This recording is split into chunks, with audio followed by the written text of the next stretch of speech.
The skills we need to live and work are changing. But what does that mean for education? Over the next few weeks, we'll be talking to inspirational teachers in different countries who are taking the skills that made our modern world possible and reinventing them for a new generation. This is Old School, the skills that made us and how they're changing. Hi everyone, welcome to Old School, the podcast that looks at the skills that made us and how they're changing. And my guest today is an award-winning educator who teaches in the South Bronx in New York City, and he's the founder of Green Bronx Machine. Together, he and his students have grown over 165,000 pounds of vegetables, and it's a program which has now expanded into hundreds of other schools. He's the subject of a new documentary, Generation Growth, and a best-selling author as well. I'm delighted to introduce my friend, Stephen Ritz. Hey, Stephen, how's it going? Well, good morning, Nicholas, and everybody out there. Welcome to the Bronx. Great to speak to you today. Could you tell us a bit about your project, how it came to be, how it's grown, and the impact that it's had for your community? Super. So Green Bronx Machine started largely as an after-school program for overage undercredited youth. Realize that the Bronx has some of the lowest graduation rates in all of New York City, New York State, and the nation. So moving children into spheres of success, into an economy, was absolutely important to me. And this work emerged at a time where there was very little connection between going to school and the prospect of a job.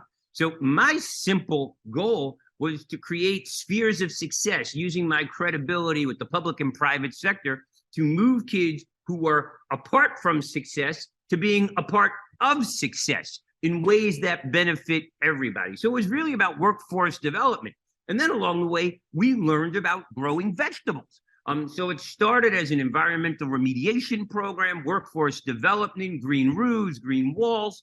And literally, once we learned about food, that was game changing. And it came at a time, if you will, where both nationally, internationally, and locally, the good food movement, the slow food movement, the health crises, that perfect intersectionality of 21st century realities made a difference. But, you know, at a very core level, being able to take a young man or a young woman who is 20, 21 years of age, 5 or 6 years behind academically, not even finishing high school, and move them into a living wage job was game changing. You know, it really helped reduce crime, litter, addiction. And then once we started learning about food, wow, it was game on. So we've moved now from a program that focused on after school to being a whole school program, because I realized it was just easier to raise healthy children than to fix broken men, and was absolutely focused on school performance. Because if you can get ahead of the curve, odds are you'll have less children and less young adults who are needing support services. So Green Bronx Machine is a whole school program. It is the art and science of growing vegetables aligned to daily instruction. I'm not the salad guy. I'm not the garden guy. I'm not the good eating guy. I'm all of that. But what I really am is a school leader rooted in scalable and replicable pedagogy that has a twofold effect. One, high-performing schools and happy, healthy children, and then most importantly, satisfied teachers. Because at the end of the day, teachers change lives. And if they're engaged, motivated, and supported, epic happens daily in classrooms. Fantastic. I mean, you talked so much about the impact that it's had. Why is it so important in the community in which you're working to have good, healthy food? What are the kind of challenges that your community has faced? Why is this intervention important? Well, let me be clear.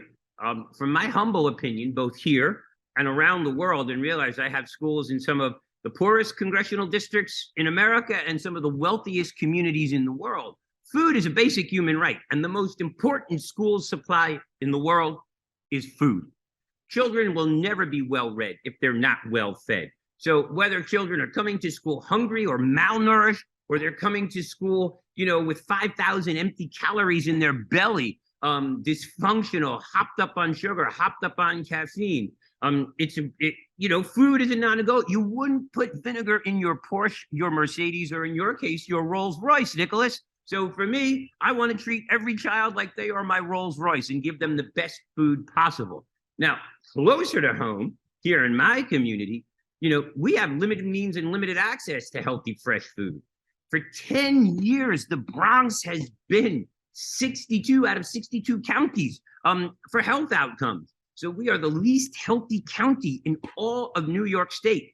I'm getting ready to celebrate a milestone birthday. And believe it or not, many of the young men that I grew up with are either dead, in jail, diseased, or not even walking upright. So the billions of dollars that we have spent on healthcare, whether it's obesity, diabetes, on healthcare, this is really a very prescriptive model of self-care, of self-empowerment. And then when you consider the carbon footprint of what we're eating in communities like ours, where every single product comes in a single serve truck, bathed in fossil fuel, transported from thousands of miles away, the ability to grow your own food locally, using less water, using less energy, is the absolute cure for some of the global issues that we are facing around food insecurity. And let me be clear, growing food is a license to print money. I've met a lot of kids who don't like vegetables, but I've never seen a child who's allergic to money. And in this classroom, we are growing money daily. So when did this light bulb moment hit? Like, when were you like, oh, the answer is to grow our own vegetables? Was that something that was part of your own history? Did you grow up knowing how to grow vegetables, how to farm, or was it something that you and your students discovered as you went along? Because let me be clear. Yeah. I have no experience growing vegetables. I am not a farmer. I talk about that in my TED Talk. To this day, I still don't even know the formula for photosynthesis. And between you and I kill a lot more plants than I grow. I only post pictures of the living ones. That's the secret to my success, but I've never hurt a child. But, remarkably, I was an aspiring professional athlete, something you probably didn't know. Until the age of almost 40, I had a 40-inch vertical jump. I was still waiting for the Knicks to call me back. Remarkably, I got very hungry. 10 years ago, I couldn't tell you 10 kinds of fruits and vegetables. Now I grow 37 kinds of fresh fruits, vegetables, and herbs in a classroom with kids. So it was my own odyssey that kind of led me through this. And again, in 2004, after some very tragic personal incidents, my wife and I lost a son. We went through a lot of pain. I highlight this all in my book, The Power of a Plant. I wound up becoming the dean of students at one of the most troubled high schools in New York City. For some context, a 17% graduation rate, 256 felonies in the building. And I was charged with teaching science to a bunch of special needs kids and disconnected youth who had no real interest in being in the building, short of the fact that they were mandated to be there due to some legal circumstances. So I put out this crazy call on the internet, help, I'm teaching science, send me something, a microscope. I knew nothing. And nobody answered, not a single soul. And one day I'm sitting in the classroom with the kids, and I get a call on this old loudspeaker, Mr. Ritz, come to the office, please. And the kids are like, wow, they're firing him. Something bad is going to happen. I go down to the office and I walk in, and there's the principal's secretary. And she's like, Mr. Ritz, you have this huge box. And I am just overjoyed, like a kid on Christmas. I'm like, yes, the internet works. My prayers have been answered. And literally, like a kid on Christmas morning, I rip open this box right in front of the principal. And inside are these little things, and they look like onions. And I was like, literally WTF, and everyone knows what that stands for. What could this be? This is a sick joke. And literally, I just put my head down between my legs, carried this box out of these onions, and threw it behind the radiator in my classroom behind a window. Fast forward about 8 weeks later, there's a huge fight in my class. This skinny little kid goes after a gang member, a female gang member, tough girl with a joke about her mother, and the whole class is going crazy. And she is really upset, and she gets up out of her chair. And I'm like, oh no, this is going to be bad. And this skinny kid goes under the radiator. And I'm thinking in slow motion, my career is over. Realized we had 200 weapons violations. We had kids coming to school with guns, with knives. So I'm running across the classroom. All of a sudden, this skinny little kid sticks his hand under the radiator and comes up with a handful of flowers and starts waving it in this girl's face. And that, to me, was like a big teachable moment. So we look inside the box, and there are hundreds and hundreds and hundreds of flowers. And the boys wanted to give them to the girls for sex, and the girls wanted to sell them and bring them home. And we were like, where did these flowers come from? Well, it turns out that these little onions were actually flower bulbs. And they had been sent to me by a parks department inviting us to come and plant. And literally, it was a teachable moment. Long made short, that year, my students and I, my gang students and I, planted 15,000 bulbs across New York City to commemorate 9/11. And we gave birth to this incredible task force. And literally, if you come to New York City today, if you get on the Cross Bronx Expressway, all those yellow daffodils that you see every spring, those are me and my students. And we started a movement around green, around basically greening the borough, environmental remediation, water remediation, stormwater remediation, parks. And then we transitioned into food. But it was remarkable in that, those kids got invited to City Hall. And everyone at City Hall thought that they were the honors program. The kids cleaned up really nice. And that was a moment where I realized that you could take children who are apart from success and make them a part of success in ways that really helped everybody. And then ultimately we moved from ornamental gardening and green roofs and green walls and landscape maintenance towards food. We had the epiphany around food thanks to our friends at Whole Foods, because when the first Whole Foods opened up in New York City, we got invited and realized it was me and 17 gang members showing up on the Upper West Side. Whole Foods almost had a heart attack when we walked through the door. But it was right then and there that we literally got drunk, if you will, on tomatoes and on vegetables. We walked in and saw all this food from around the world. And we saw people who were actually paying money for it, things that were not available in our community. And really, the margins were really high on some of this stuff. And that following year, I gave a talk at Columbia University called From Crack to Cucumbers, where I brought a bunch of former gang members who were involved in selling drugs and all kinds of other stuff, who found their redemption in growing food, selling food, and being a part of the good food movement. And the rest is history. We haven't looked back since. Fast forward, as I got a little older and a little hungrier, I swelled to over 300 pounds. At the epitome of my heaviest, I was 330 pounds. I got to talk about that with President Clinton at the Global Teacher Prize, where literally I was 330 pounds. I had a heart attack in school in front of my daughter. I was diabetic. I was on medication. I had every single symptom that was emblematic of life in New York City and in marginalized communities was happening to me. And I realized right then and there, I had to be about it. And at the time, Mrs. Obama was talking about the way we feed our children. So I decided to only eat the food that I grew in school with children, lost 110 pounds in 7 months, went on to become a champion of change for the White House, putting farms inside and outside the White House and bringing students from the South Bronx to the White House, and the White House right here to this very classroom.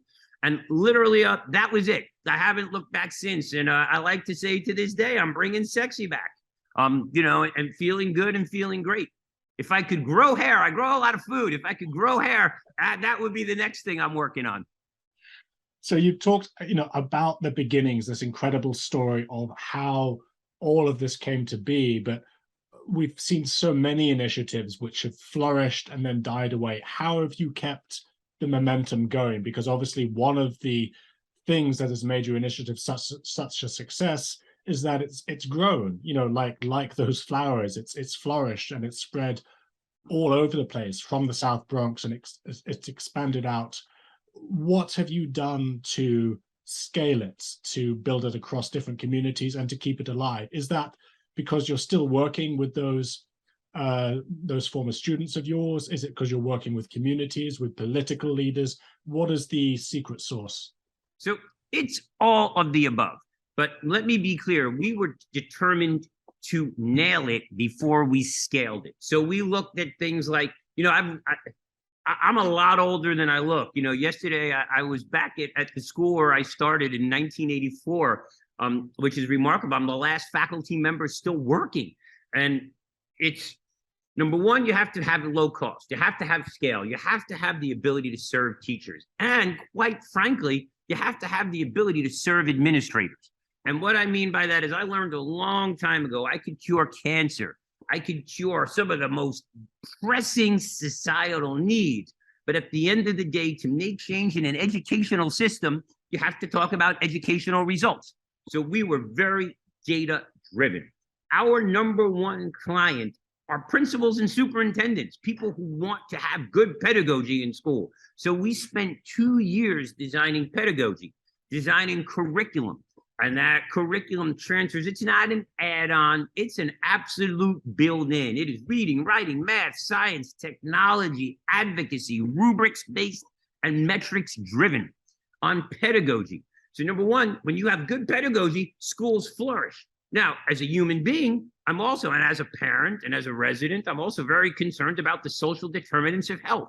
So we focus, number one, on good pedagogy, and number two, social determinants of health that could really be measured, that offered value for sponsors, for corporations, for CSR initiatives, for healthcare providers, where we're able to do pre and post program studies and really see how children and communities changed over time, and how we could use that data to continuously be on what I call the recursive cycle of improvement, constantly getting better, constantly listening, constantly having feedback. So we focused on scalability, low cost, unlimited site licenses. Listen, we had the opportunity to sell our curriculum for quite a hefty sum of money, and we opted not to do that. This work is in our DNA. This is our lifeblood. And, you know, I believe from our little humble corner of the world, we just make, for our little humble corner of the globe, we just might change the world. So we focused on scalability, replication, professional development, access. We are a very disruptive nonprofit, and that our budget is small. We don't spend money on social media, marketing, none of that stuff. What we really want to do is support teachers, give teachers the tools that they need to succeed. And that is really very much the theme behind Generation Growth, where you see across the country in disparate communities across the nation, we're giving teachers some tools. We're giving them some low-cost, accessible technology. We're giving them a whole bunch of love, a lot of support, some autonomy, and wow, epic happens, because each and every day, Nicholas, teachers change lives. And let me be clear about it. It's not the cult of me. It is the cult of we. It is the cult of community. It is the cult of pedagogy. And looking at that curriculum, I was looking at it before we had the chance to talk today. You know, it is such a well-developed, well-thought-through structure. So you have week one, which is literally, I think, sowing seeds and keeping a journal. And then as you go on, you're bringing in, you know, phonics and math and teaching things like acid or base, and then ending with talking about, you know, critical thinking, problem solving. How have I changed as a person? How do you kind of argue for the change? So you are creating through this curriculum little change makers, kids who will be able to decide what to grow, how to grow it, and figure out why and how it works. Is that how you see it? It's about core competencies. Listen, Yeah. you know, you'll notice that there's very little in there about farming, because the technology is accessible online. The fact that you and I are having this conversation, all you need to know about farming and science is online. And now more than ever with these things, smartphones, wow, you can do amazing things. But the cult of pedagogy, good skills, participatory democracy, project-based learning is absolutely critical. Now, let me be clear. You know, what I love about a tower garden is that you can go from a box to a garden in 45 minutes if you're a man, and 15 minutes if you're a woman, because you'll read the directions and watch the instructional video. But you can grow a copious amount of food indoors and give children this experience that they need. The other thing about tower garden technology is that it's applicable in homes, residential, and commercial. Right now, we have a commercial farm in Yankee Stadium. I have students running farms with 30, 40, hundreds of towers. You know, there's a farm in Oklahoma that has, I believe, over 1,000 towers, growing tens of thousands of heads of lettuce a month. And most importantly, using 90% less water, 90% less space, and regardless of seasonality. So it is the perfect intersection, if you will.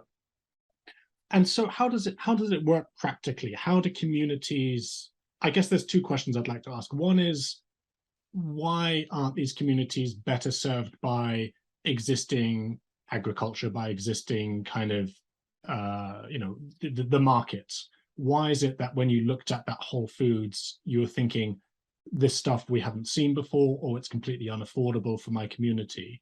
And then the second question is, how do your communities decide what to grow, what's right for them? Basically, how do you decide what you're going to put in the ground? Super. That's a great question. So as much talking as I do, I really become a very adept listener. And, if there's one little gem of wisdom I could offer to my colleagues, and this is something, that I've learned through the years, it's not to listen to respond, but it's listen to hear. And so I'm a very good listener. We're very responsive to our community. You realize the gardens that we have outside, the community maintains. We have gardens all across the city. I can't maintain them all. So being responsive to what a community wants and a community needs is absolutely tantamount to any success. And again, at the heart of Green Bronx Machine, it is my wife and I and a core, a corpse, if you will, an entire corporation of volunteers. Kids who want to take over the world, local community members who are vetted in the process. We're starting to scale now in a very interesting and unique way with a hub and spoke model. And I'm a big believer in autonomy, but our curriculum was deliberate. It was designed to grow high-performing schools and happy, healthy teachers. And you've done your due diligence. That curriculum took 2 years to develop. It was beta tested across the country and around the world with 30,000 students apart from me. So we really refined it to generate academic outcomes. And, no matter where you sit on the political spectrum or on your personal spectrum, I think everybody wants to see high-performing public schools and happy, healthy children. We could all agree on that. So that was really the basis for what we did. COVID was a huge blip for many, but it actually made us crisis resilient because we learned how to use the internet. We put tons of stuff online. We connected with thousands of teachers. We spent tons of time and capacity putting bite-sized capsules of professional development that people could watch on a phone, could access online, could use on a tablet. We created a TV show, Let's Learn with Mr. Ritz, which was student-generated right here out of this classroom, and literally gave the community a voice.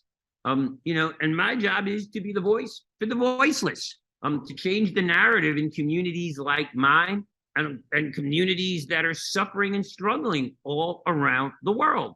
And for wealthy communities, look, we offer the ability to have a TOMS model, which is a buy one, get one free.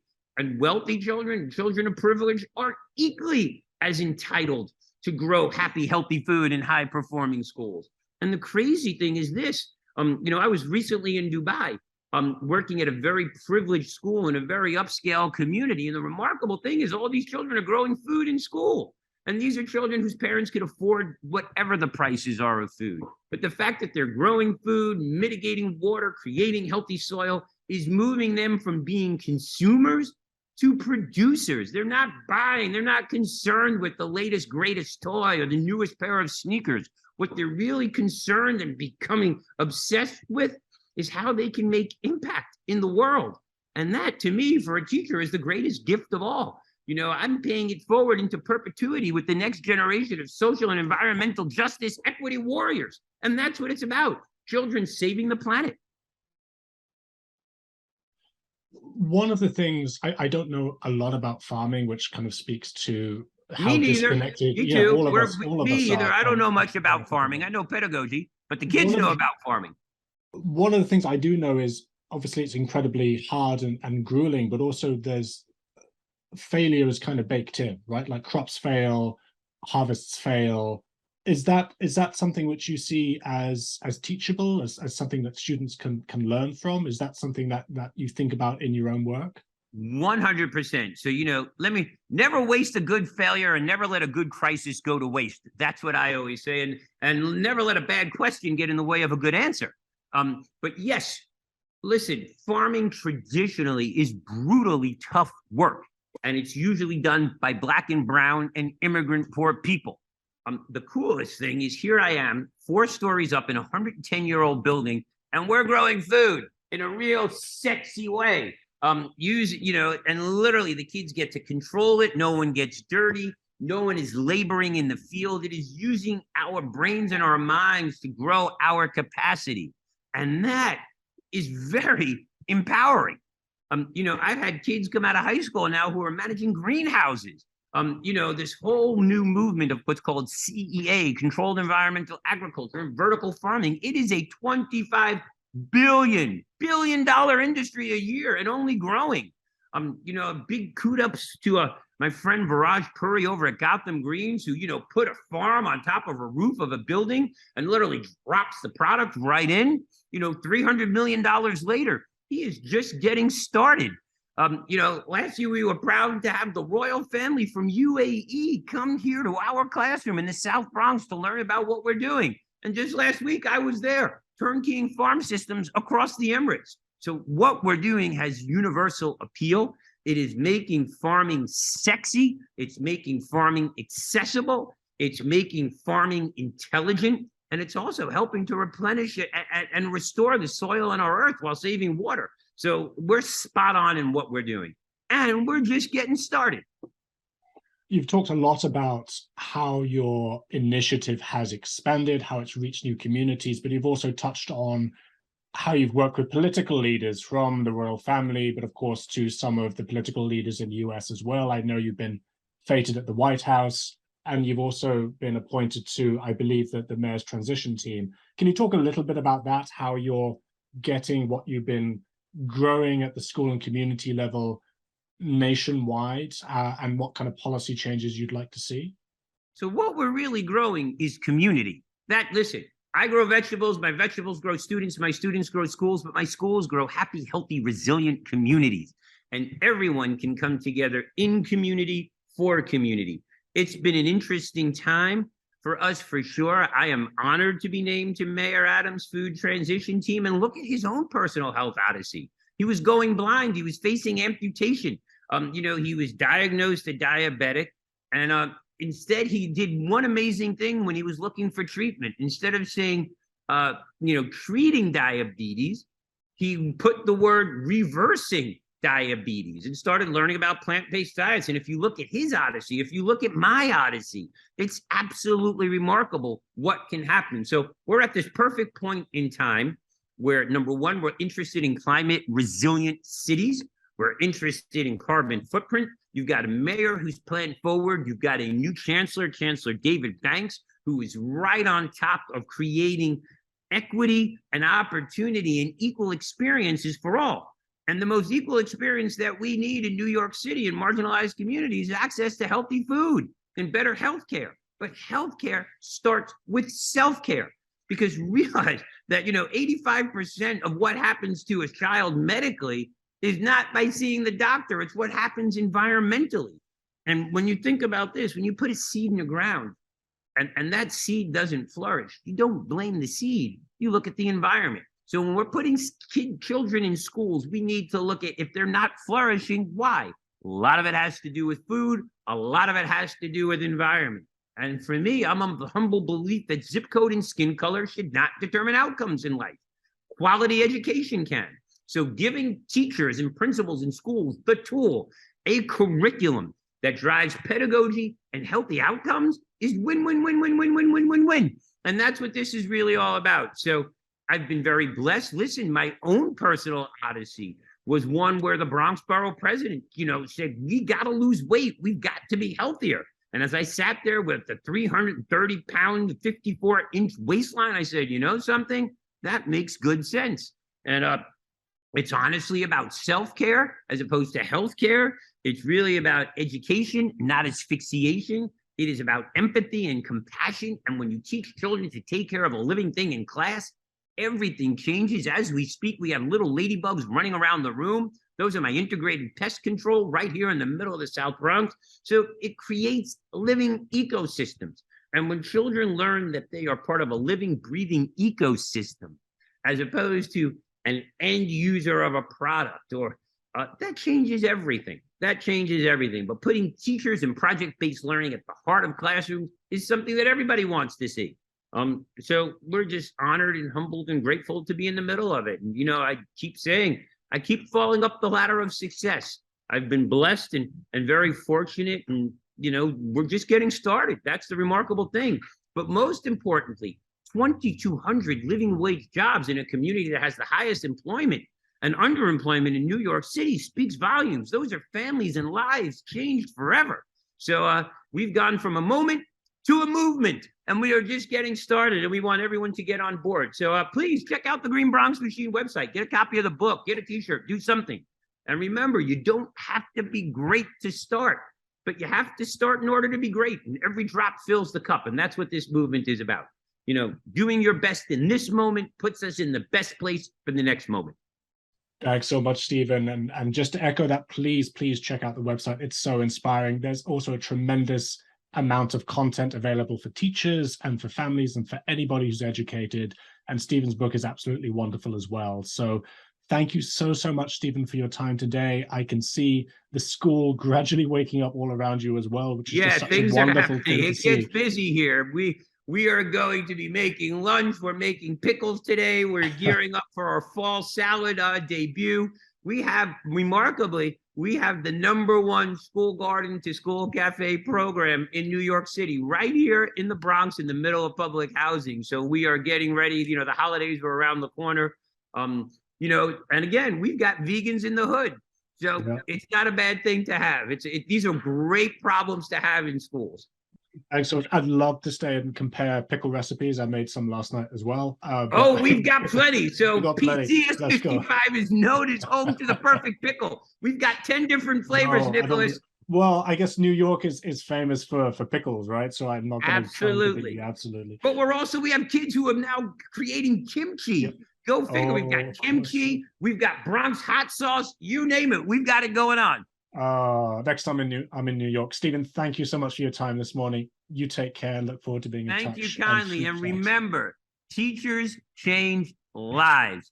Teachers matter, and it starts with you. And we are all stronger together. So get out there and grow something greater and make epic happen. From the Bronx to the world, se puede. Take care, Stephen. Thank you. Thank you.